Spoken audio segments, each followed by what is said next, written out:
Hello and welcome to this week's collective worship. Let's begin by greeting each other with peace. Peace be with you. And now I'm going to light our virtual candle to give you a moment to get ready for reflection and make sure you're sitting comfortably. So I hope you're sitting comfortably because today we've got someone visiting us to share in our collective worship. Some of you might remember Jez from before the pandemic doing really exciting assemblies. But today, Jez has come with a special topic for us to talk about. So, Jez, why are we going to be talking about refugees in our assembly today? And what is a refugee? Well, I'll take your second question first, if that's okay, and try to explain what a refugee is. Now, a refugee is really anybody. It could be a grown-up and it could be a child, any age, and it's anyone who has been forced to leave the country where they would normally live because of fear of some kind, really. That's awful. Does that happen to many people?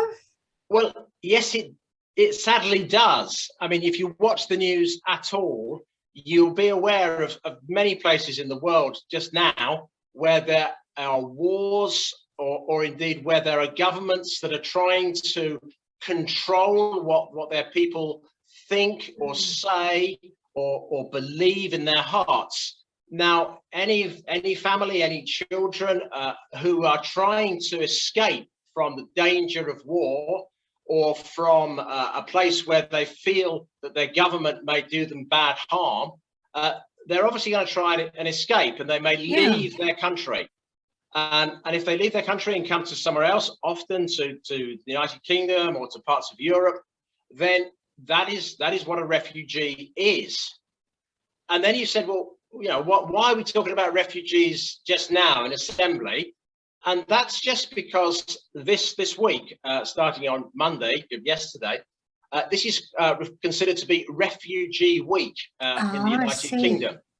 And Refugee Week is just really a time when refugees themselves who are living in this country and other people who are working with those refugees, trying to support them, they do various things, maybe like this assembly, or they have meetings and they invite people to come and chat with them and talk to them, just to try and give people in this country a greater awareness, if you like, so that people know a little bit more about what it is like to leave your own country, to leave all the things that you know and are familiar with, and move into a different country. It's quite a difficult thing to get your head around. So that's why this week.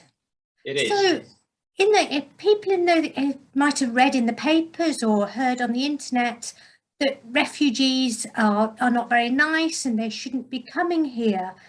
So, why should we have a refugee week? What's the truth about refugees, Jez? Well, I mean, my experience, because I've been working with refugee families here for the last 4 years or more, 4 or 5 years. The truth is that they are people often they've got a different background, and they may think differently to us, but at their heart, they're just people like us. Right. So some of the things that you may read or hear in the newspapers, on the telly, not often, but yeah, people have this idea that they're going to be, I don't know, nasty, or they're going to steal from us. It's not true. That of course, wherever you go, you're going to find some bad people, but refugees are not bad people. Refugees are really just people like us who have, for some reason, had to get out of their own country. Right. And they're just good people, really. And the people that I've worked with are really very friendly, very open, keen to learn, and keen to work. The truth is that they're good people. Yeah, so that's really important that people find out that truth, isn't it? And I think it is. I can see why we have a refugee week. And you've been working with refugees. So are there refugee families in Richmond? Yeah, there are. There are refugees now in Richmond and Colburn and Catterick, so Richmond and around, from Iraq, from Syria, from Afghanistan. These are all places that, you know, in the past you've heard about them maybe on the telly or in newspapers. And of course, most recently now, there are refugees coming into Richmond from Ukraine. And I've talked and know many of those refugees. We've worked with them and helped them to get things that they might need, help them to learn their English, because some of them times they come with not much English. And they, I think, have found that Richmond is a good place to be. They do feel safe here, which is what they're looking for, safety, and they do feel welcomed. So that's obviously a good thing.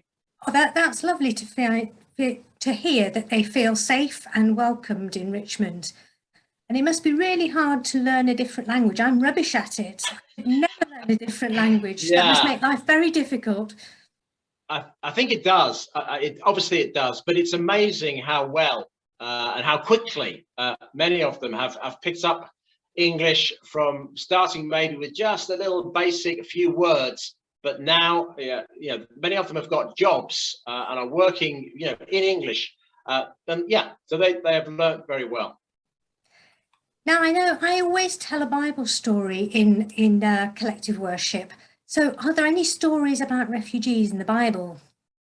Well, yes, there are, although it doesn't use the word refugee. Oh, right. Because refugee is really quite a sort of modern word, if you like. But the Bible does say quite a lot. It says a great deal, actually, about looking after what it calls strangers.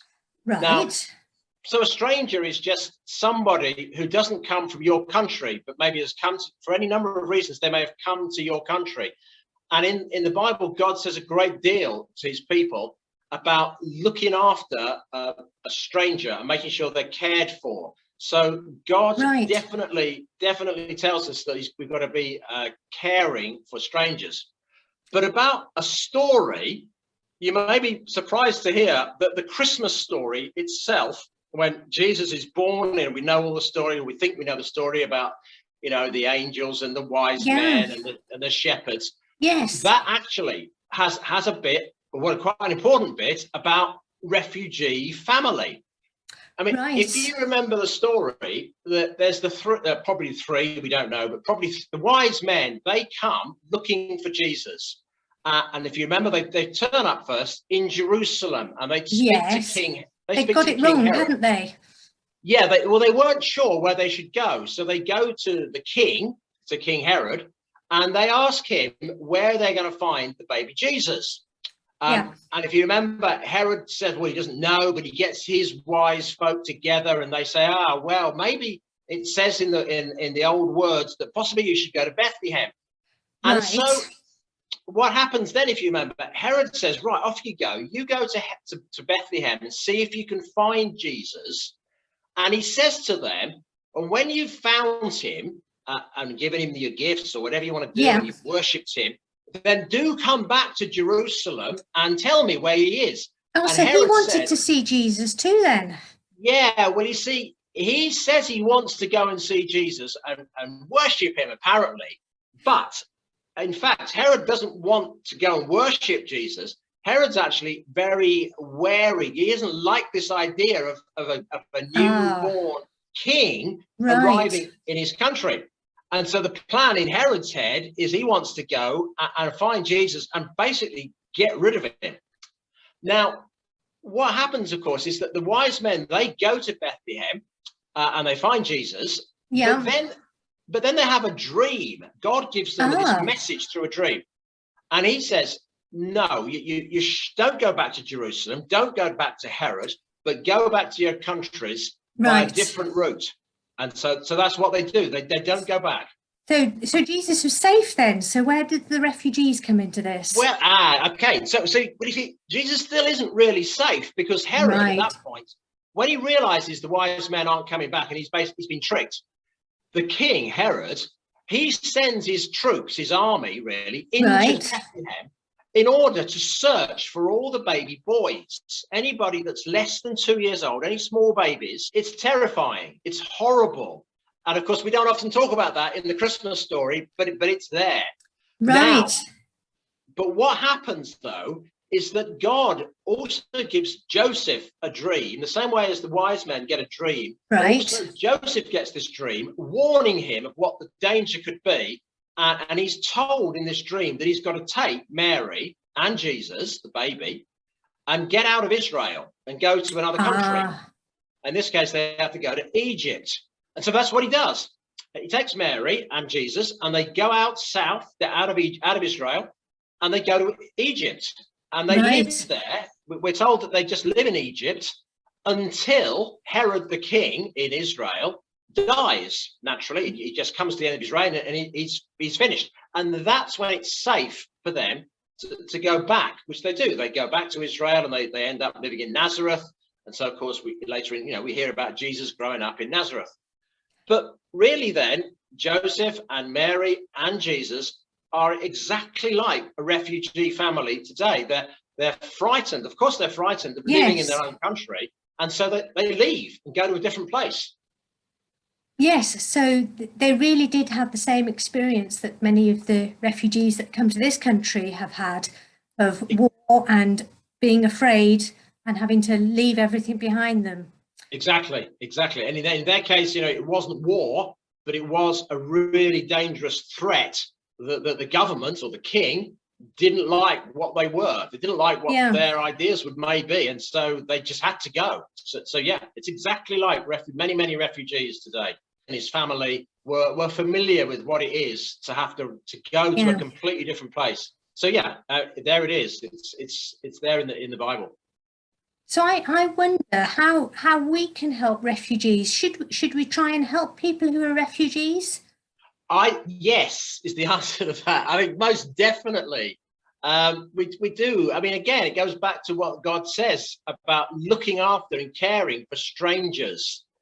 If you are in a strange land and you maybe don't understand the language that well, the way people eat food may be different. So you want to give those people a welcome. If they don't understand your English very well at first, then you want to maybe help them to learn English and give them time to talk about what they can talk about and practice their English. In many ways, you can some of course, the refugees that are living here now in Richmond, they've got children who might be at primary school and in the secondary schools as well. And I think it comes down to just looking after those sort of people, those people who you think might be, they're a stranger, but it's about caring for them and making them, really feel welcome, and helping them to settle into the things that they find around them and helping them feel at home. So these are people that are new to the country. They're not strangers, as in bad people. These are good people who have just had to move to our country. Thinking about truthfulness, I think it is. You're right. You say it's important to try and understand the truth of refugees, and the truth is that they could be anybody. Right. Well, thank you so much for coming and sharing with us about refugees today, and for telling us a bit about what you've experienced with working with refugees and about helping refugees. That's really been good for us to hear, that they've been made welcome in Richmond and in the Richmond area. So thank you very much for coming to talk to us, Jez. Thank you very much indeed. I've enjoyed it. Thank you. Thank you. So now I'm going to finish our collective worship with a short prayer. As always, if you're not sure about prayer, you can just use the words to reflect on. But if you would like to join in the prayer, you can say Amen at the end, or you can add your own words or read the words off the screen. So let's come together for a moment of quiet. Loving God, thank you that you love all people, wherever they come from, wherever they end up. Thank you for new friends. Help us to welcome everyone into our school and into our community. Amen. Thank you very much for listening. Peace be with you. Goodbye.